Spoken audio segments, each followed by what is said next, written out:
Good morning. It's September 8th, and this is To My Liberal Friends. Preventing crime should not be a partisan issue, but Democrats insisted on making it one and taking the bait from Trump once again. Trump deployed the National Guard in Washington, D.C., and added additional federal law enforcement, and the result was a plummeting crime rate. Even the mayor of Washington, D.C. is now saying it's been helpful. The question now is how long can that rate stay down if federal forces are pulled back? But it has allowed Trump to suggest additional support and effort in other crime-ridden cities. His recent floated proposal to deploy the National Guard to crime-overrun blue cities like Chicago and Baltimore has been met with howls of outrage from the usual suspects. For many liberal talking heads and Democratic officials, this is simply the latest evidence of Trump's authoritarianism. But such spacious analysis and manufactured hysteria distract from what all parties ought to be properly focused on, the well-being of the people who actually live in such crime-addled jurisdictions. What's remarkable about this is not just the specific policy suggestion itself. After all, federal forces have been called in to assist state-level law enforcement plenty of times, but rather how Trump is once again baiting his political opponents into defending the indefensible. He has a singular talent for making the left lurch into wildly unpopular positions and take the wrong side of a clear 80-20 issue. It's political jiu-jitsu at its finest. Crime in cities like Chicago and Baltimore isn't a right-wing fever dream. It's persistent, documented crisis that continues to destroy communities and ruin lives. Chicago saw nearly 600 homicides in 24 alone, earning it the dubious title of America's homicide capital for the 13th consecutive year. In Baltimore, despite a recent downtick, violent crime remains exponentially higher than national averages. Sustained decades-long Democratic leadership in both cities has failed time and again to secure even a minimum baseline level of safety for its residents, many of whom are black and working class, the very communities that Democrats purport to champion. Trump's proposal to deploy the National Guard, if local leadership continues to advocate their most basic duties, isn't the flight of fancy it would be strongmen.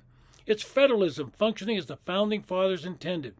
The federal government must step in, per Article 4 of the Constitution, when local governance breaks down so catastrophically that the feds need to guarantee a Republican form of government.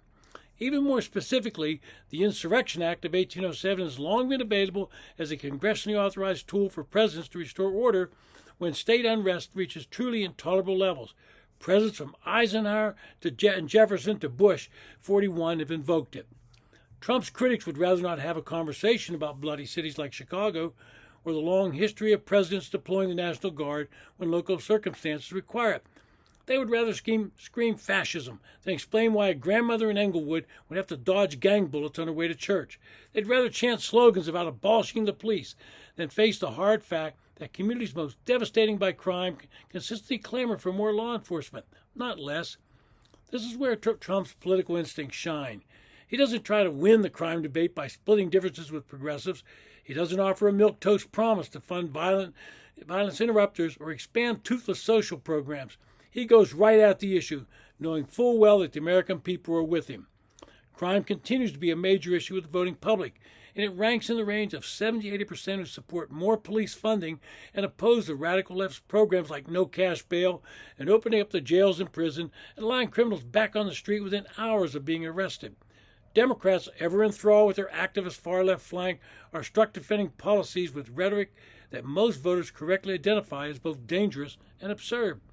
Mayors like Brendan Johnson in Chicago jump on TV and denounce any help that Trump might suggest.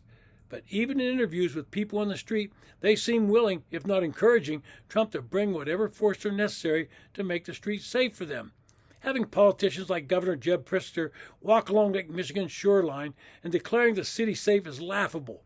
As I said last week, let the good governor walk down a street on Chicago's south side somewhere close to midnight without his security detail and see how that fares. This turning a blind eye is not unique to Chicago.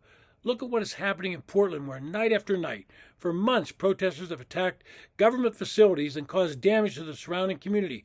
But the mayor and governor have instructed the police to stand down, calling the protests peaceful expressions of their First Amendment. Want to bet if those violent protests were in their neighborhood, the police would be intervening and arresting those causing the damage and doing it quickly. The problem for Democrats is they have allowed the left wing of their party to box them in, and so they keep getting themselves on the wrong side of issues they're clearly supported by the public. This is probably because the urban areas are their strongest supporters, and they cannot risk losing those voters. But what goes over well in New York, LA, San Francisco, Chicago, and other big cities simply does not play well in Middle America, and more importantly, they do not play well with independents. This has been To My Liberal Friends. Thanks for listening.